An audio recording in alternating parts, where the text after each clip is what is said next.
প্রিয় এইচএসসি শিক্ষার্থীরা, আজকের এই ভিডিও লেকচারে আলোচনা করব অণুবন্ধী অম্লক্ষারক যুগল নিয়ে। এইচএসসি লেভেলে অনেকেরই হচ্ছে অণুবন্ধী অম্লক্ষারক যুগল নিয়ে অনেক বেশি প্রবলেম ফেস করতে দেখা যায়। আজকে আমরা আলোচনা করব এইচএসসি লেভেলে অণুবন্ধী অম্লক্ষারক যুগল থেকে যত ধরনের কোয়েশ্চেন আসতে পারে সেগুলো কিভাবে সলভ করা যায় তার কনসেপ্ট নিয়ে, তারপর সেই কনসেপ্টগুলো ব্যবহার করে আমরা অনেকগুলো প্রবলেম সমাধান করব। তো শুরু করা যাক। তো প্রথমেই অণুবন্ধী অম্লক্ষারক যুগল পড়ার আগে আমাদের এই স্লাইডে কিছু বেসিক কথাবার্তা আলোচনা করতে হবে। তারপর আমরা অম্লক্ষারক যুগলের কনসেপ্টে যাব। তো প্রথমেই আমরা যে জিনিসটা আলোচনা করব সেটা হচ্ছে কোনো একটি পদার্থ H+ বা প্রোটন গ্রহণ করলে তার কি হয় এবং কোনো একটি পদার্থ H+ অথবা প্রোটন দান করলে আসলে কি হয় সেগুলো একটু আমাদের প্রথমে আলোচনা করতে হবে। তো প্রথমে কোনো একটা পদার্থ H+ বা প্রোটন গ্রহণ করলে তার কি হয় সেটা একটু আলোচনা করি। তো তার আগে একটা ছোট্ট কথা বলে নিই সেটা হচ্ছে H+ যেই কথা প্রোটন একই কথা। এটা মনে রাখতে হবে সেটা হচ্ছে H+ যেই কথা প্রোটন একই কথা। তো এখন আমরা আসি কোনো একটা পদার্থ H+ বা প্রোটন গ্রহণ করলে তার কি হয়?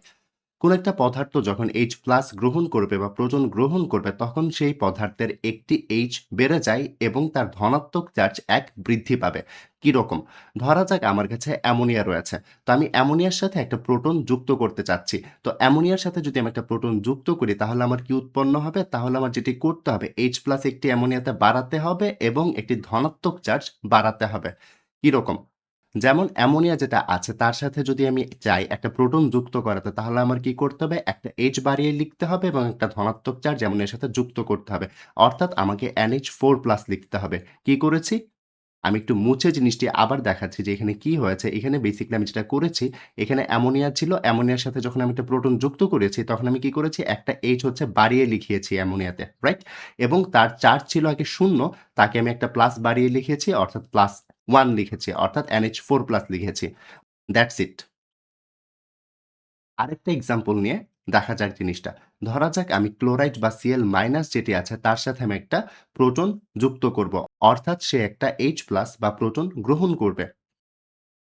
সে যদি প্রোটন গ্রহণ করে তাহলে আমাকে কি করতে হবে? এই যে Cl- আছে, Cl- এর সাথে একটা H যুক্ত করতে হবে এবং তার ধনাত্মক চার্জ ১ বাড়াতে হবে, রাইট? তার যেহেতু এখানে ঋণাত্মক চার্জ -1 আছে, তো ১ বাড়ালে কত হবে? 0, রাইট?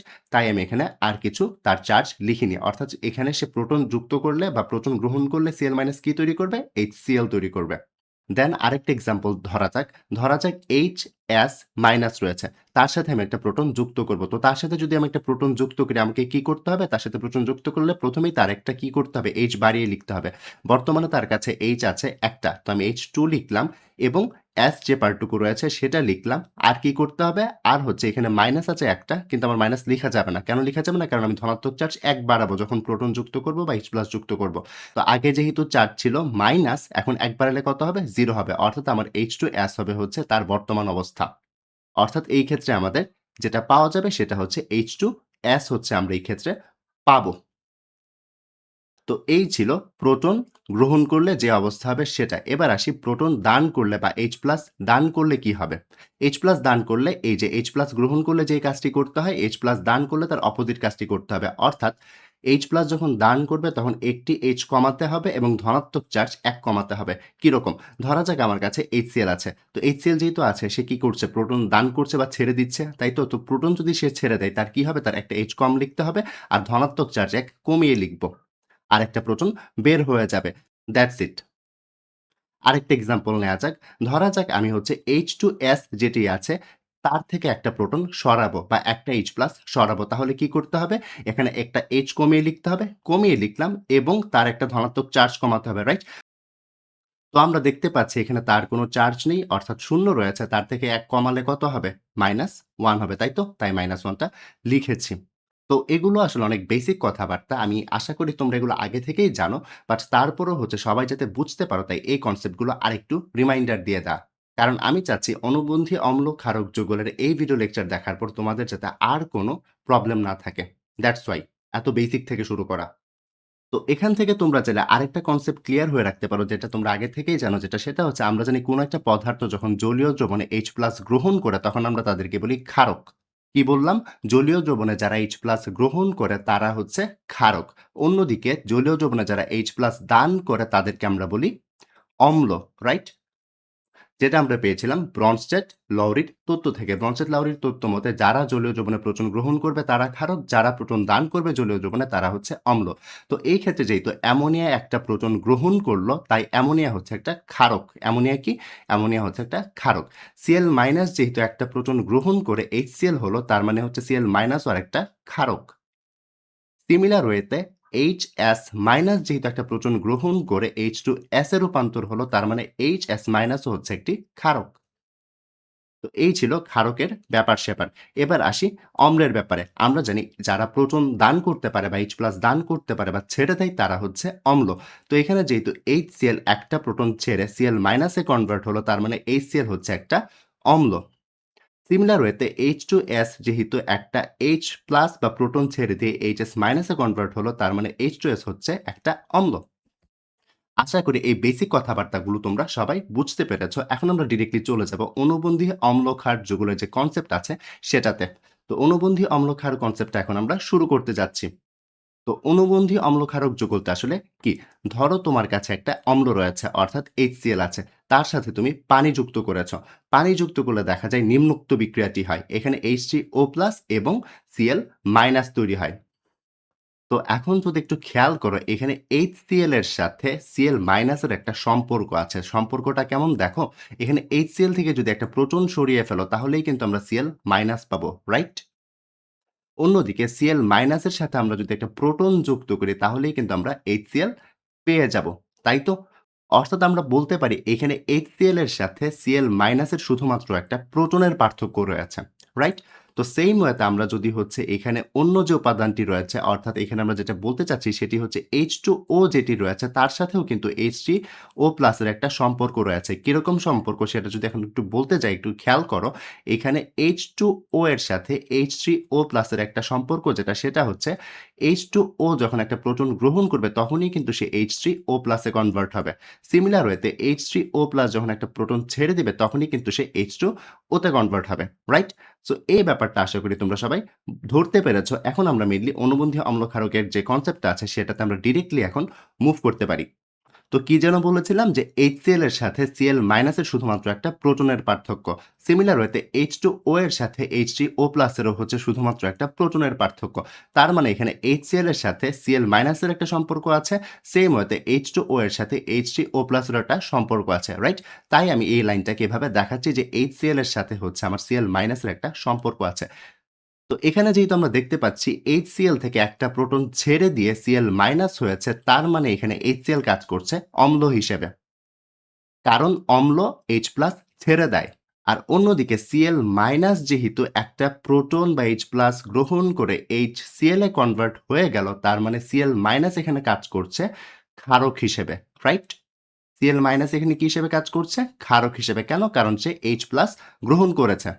এটাই আসলে অণুবন্ধী অম্লক্ষারক। কেন? কারণ দেখো HCl থেকে উৎপন্ন পদার্থটি ক্ষারক হিসেবে কাজ করছে, রাইট? HCl নিজে হচ্ছে অম্ল বাট তার থেকে উৎপন্ন যে পদার্থটি আছে অর্থাৎ Cl- সে কাজ করছে ক্ষারক হিসেবে। তাই তাদেরকে বলা হয় অণুবন্ধী অম্লক্ষারক। অর্থাৎ এখানে HCl অম্লের অণুবন্ধী ক্ষারক হচ্ছে Cl- হচ্ছে অণুবন্ধী ক্ষারক। সেম ওয়েতে উল্টোভাবেও আমরা বলতে পারি এখানে Cl- যদি ক্ষার হয় HCl হচ্ছে Cl- এর অণুবন্ধী অম্ল। রাইট? তাই এই ২ জনকে একসাথে বলা হয় অণুবন্ধী অম্লক্ষারক যুগল। এখানে HCl এবং Cl- হচ্ছে অণুবন্ধী অম্লক্ষারক যুগল। আশা করি এই পার্টটুকু ক্লিয়ার হয়ে গেছে। এবার একটু আমরা সেকেন্ড পার্টে যাই। সেকেন্ড পার্টে আমরা কি দেখেছিলাম? এই যে H2O যেটা আছে তার সাথে H3O+ এর হচ্ছে একটা সম্পর্ক আছে। তাদের মাঝখানে শুধুমাত্র একটা প্রোটনের পার্থক্য। রাইট? সো এই সম্পর্কটা দেখি। এখানে আমরা দেখতে পাচ্ছি H2O এর সাথে একটা প্রোটন যুক্ত হয়ে H3O+ তৈরি হয়েছে। রাইট? সো H2O এখানে একটা প্রোটন গ্রহণ করেছে। আর প্রোটন যে গ্রহণ করে তাকে আমরা কি বলি? তাকে আমরা বলি ক্ষারক। অন্যদিকে এই যে H3O+ টি যেটি আছে সে আবার কি করেছে? সে একটা প্রোটন ছেড়ে দিয়ে সে কিসে রূপান্তর হয়েছে? H2O তে রূপান্তর হয়েছে। অর্থাৎ এখানে H3O+ টা কাজ করছে কি হিসেবে? সে কাজ করছে অম্ল হিসেবে। কারণ সে প্রোটন ছেড়ে দিয়েছে। আমরা জানি প্রোটন যে ছেড়ে দেয় সে হচ্ছে অম্ল। অর্থাৎ এইখানে H3O+ অম্ল হিসেবে কাজ করছে। রাইট? তাই আমরা তাকে বলব অণুবন্ধী অম্ল।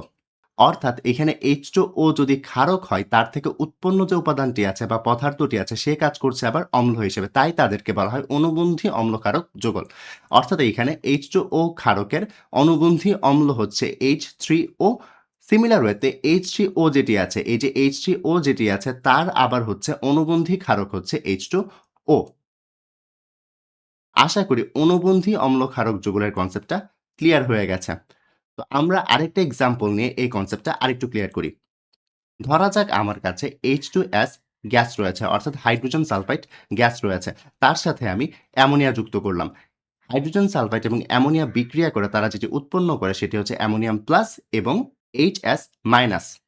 তো এখানে আমরা আবারও দেখতে পাচ্ছি H2S এর সাথে HS মাইনাস এর একটা সম্পর্ক রয়েছে। সম্পর্কটা কি? তাদের মাঝখানে শুধুমাত্র একটা প্রোটনের পার্থক্য রয়েছে। সেইম ওয়েতে অ্যামোনিয়ার সাথেও হচ্ছে অ্যামোনিয়াম প্লাস এর একটা সম্পর্ক রয়েছে। কি সম্পর্ক? তার মাঝখানে শুধুমাত্র একটা প্রোটনের পার্থক্য রয়েছে। রাইট? তো আমরা বলতে পারি H2S এর সাথে HS এর একটা কি রয়েছে? সম্পর্ক রয়েছে। সম্পর্কটা কি? এখানে H2S যখন HS মাইনাসে কনভার্ট হয়েছে তখন কি করেছে? একটা প্রোটন বা একটা H+ ছেড়ে দিয়েছে। যেহেতু H2S একটা প্রোটন বা H+ ছেড়ে দিয়েছে তাই আমরা তাকে বলব অম্ল। অন্যদিকে H2S মাইনাস যেহেতু H2S এ কনভার্ট হচ্ছে, কিভাবে কনভার্ট হচ্ছে? একটা প্রোটন গ্রহণ করে। আর যে প্রোটন গ্রহণ করে তাদেরকে আমরা যেন কি বলি? ক্ষারক বলি। অর্থাৎ এই ক্ষেত্রে HS মাইনাস হচ্ছে অনুবন্ধী ক্ষারক। কার অনুবন্ধী ক্ষারক? H2S এর অনুবন্ধী ক্ষারক। আশা করি এই পার্টটুকু ক্লিয়ার হয়েছে। এখন আমরা নেক্সট পার্টে যাই। এখানে দেয়া আছে অ্যামোনিয়া এবং অ্যামোনিয়াম প্লাস, রাইট? যাদের মাঝখানে শুধুমাত্র একটা প্রোটনের পার্থক্য রয়েছে।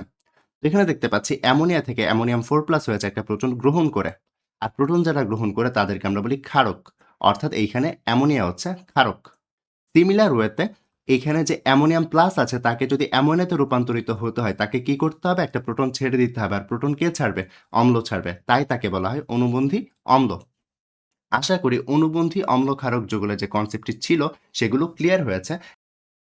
তো এখন আমরা একটা কনসেপ্ট বোঝার জন্য এই যে বিক্রিয়াটি আছে, এই বিক্রিয়াটাকে আমরা একটু নেক্সট স্লাইডে নিয়ে যাব। এই যে বিক্রিয়াটি, নিচের যে বিক্রিয়াটি আছে তাকে আমরা একটু নেক্সট স্লাইডে নিয়ে যাচ্ছি। এখানে একটা জিনিস খেয়াল করলে দেখতে পাবে যে H2S নিজে কি অম্ল, রাইট?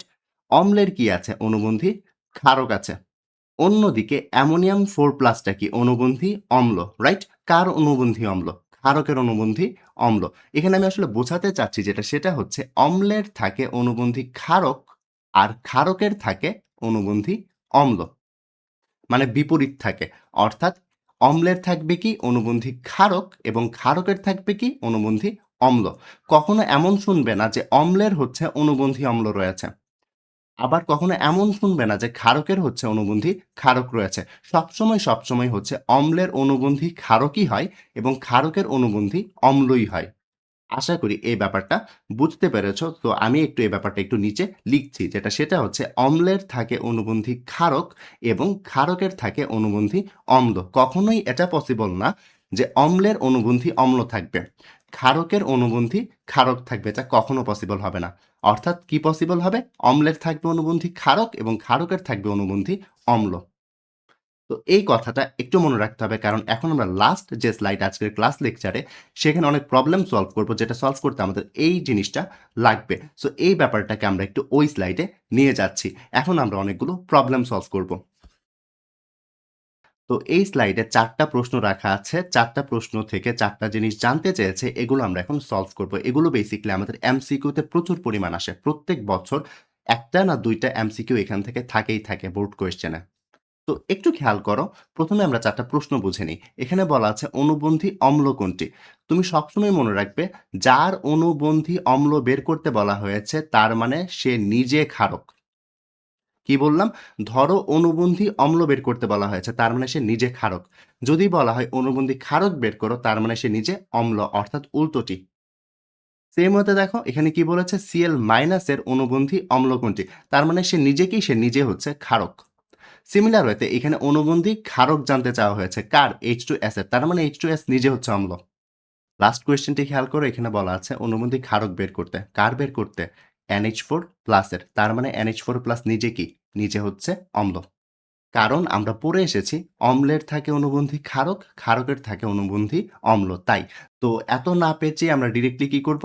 আমাদের যদি অনুবন্ধী অম্ল বের করতে বলা হয়, তার মানে যার অনুবন্ধী অম্ল বের করতে বলা হয়েছে সে নিজে ক্ষারক। ক্ষারক কি করে? H+ গ্রহণ করে।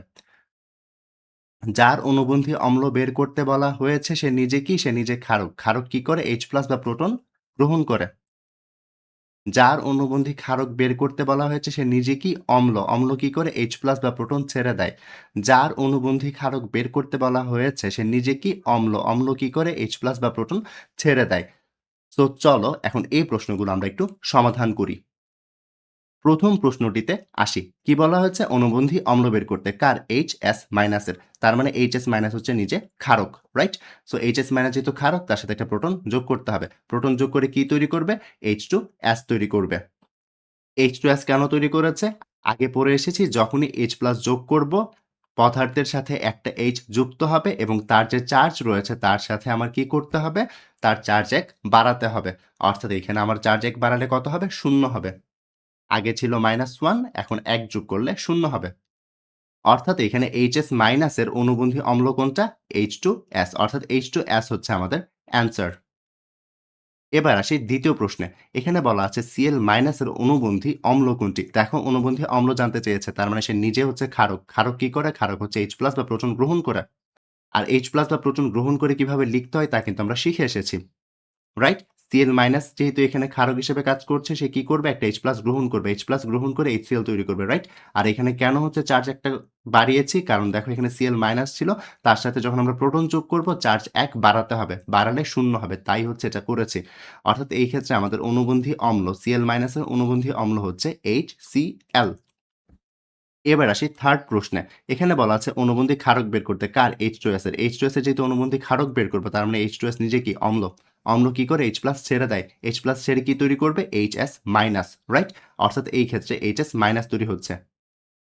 কেন? কারণ আমরা আগেই পড়ে এসেছি অম্ল যারা তারা কি করে? তারা H+ ছেড়ে দেয়। H+ ছেড়ে দিলে তাদের কি হয়? +১ কমে যায়। দেখো আগে ০ ছিল। তার থেকে ১ কমালে কত হবে? মাইনাস হয়ে যাবে, রাইট? তাই HS- হয়েছে। অর্থাৎ এই ক্ষেত্রে H2S যেটি রয়েছে তার অনুবন্ধী ক্ষারক কোনটা? অনুবন্ধী ক্ষারক হচ্ছে HS-।